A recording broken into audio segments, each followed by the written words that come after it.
the monarchs and the bees, but you have a story that I want you to tell before we even get into this presentation, because this is a Balmy, it's the Balmy series, Beebalm. It's very compact. It's a 4-piece collection. Yeah. Why did you go after the pollinators? Why is that? Well, we consider this part of our Pollinator Plus collection because this is a plant that the pollinators really are attracted to. And so it's really a great plant for every garden to have, to bring the pollinators to your garden, which is, like you were saying, very important right now because there are certain species of the bumblebees and the monarch butterflies whose populations have really been sort of on the downtrend lately due to various factors.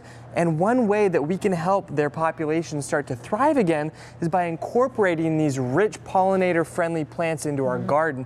And there's no better way to do it than with this Balmy series Beebalm, because you get these beautiful, bright, colorful flowers for 4 to 5 months.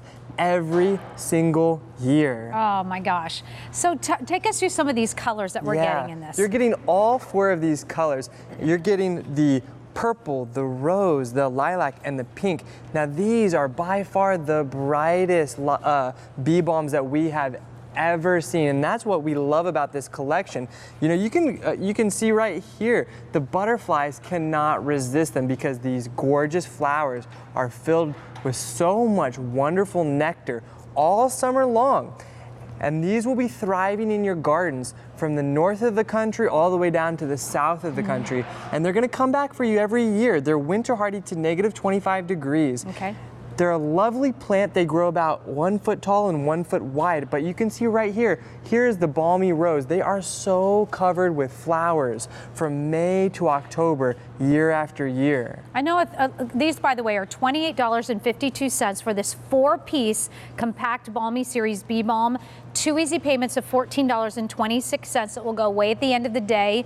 And you also have free shipping and handling on every single item in the show. Look at that hummingbird. What a picture isn't that great? If you really want to start like a hummingbird garden or a butterfly garden, this is a great plant to start that with, because these will be coming, the pollinators will be coming to your garden. They will flock. They'll have their little pollinator parties all summer long. I want a pollinator party. Don't you? I think everyone does.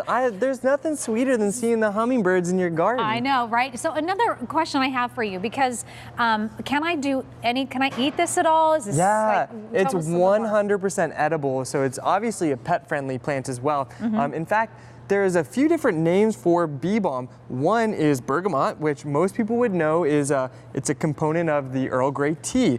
What that is basically black tea that uses the flowers when they have, you actually pluck them off, you dry them and add it to your teas, and it adds a wonderful flavor. And it's also called wild oregano because their foliage, if you smell it, I'll just take a little piece right here, you kind of crush it up, you smell it, it smells like oregano. Oh yeah.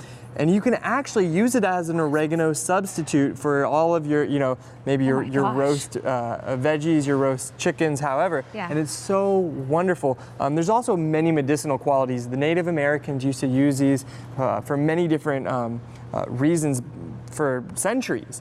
So it's a wonderful plant. They're native to North America. So when a plant is native to North America, you can rest assured that they are going to thrive anywhere in the country. Well, these are so beautiful. I mean, look at the colors, the bright, just ridiculously beautiful color. And these are compact. And why is that important that they are compact? It's very important because some of the other native varieties of bee balm that you could find some bee balm at your garden centers, but they'll grow very tall and they'll flop over. They're very lanky. You have to stake them there, and their growth is just not very nice. These stay compact and bushy, so they really fill in wherever you plant them, whether that be along your walkways, at the front of your garden border, or they're also fantastic in containers, which is something that you wouldn't want to grow other varieties of bee balm in a container because they just don't really fill the container in that well.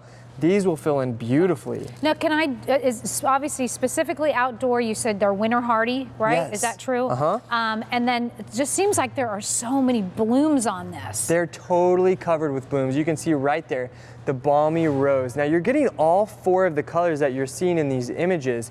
And now here you can see it's just so vibrant.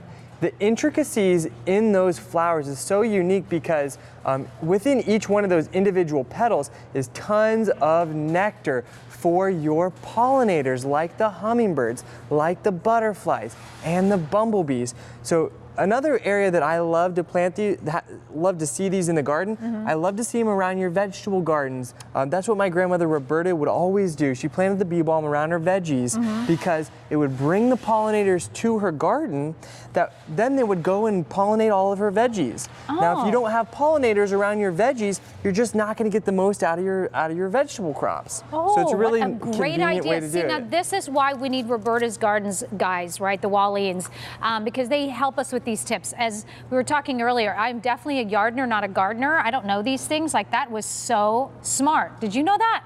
Yeah, it's pretty helpful, right? See, thank you for that. And it couldn't be easier. And this is how they're going to come to you. Yeah, you know, you're starting with a plant. We started growing these last summer so that they are ready to go. They've been vernalized, which means they've had their first winter. That means you plant it right in the earth and it will take off the first season. What you're seeing on the set is one collection after the first or second season. Awesome. This is M49124. I think you said 300, or is it 200 gone? Oh, Wow. Lord, 400. 400 now spoken for. Awesome. And tell us about, like, when they come and how that works. Yeah, you know, spring is here, actually. The first day of spring was yesterday. So we're actually starting to ship out to areas around the country within the end of the week. If you're curious when that is to your region, just locate yourself on the map, and wherever you're located corresponds to a date that we start shipping to your area, so that when you receive the plants at home, you know it's time to plant. Thank you. All right, so when I came in here, as soon as you come into what we call our garden set out here, I smell daylilies, I smell this lavender that is just so ridiculous.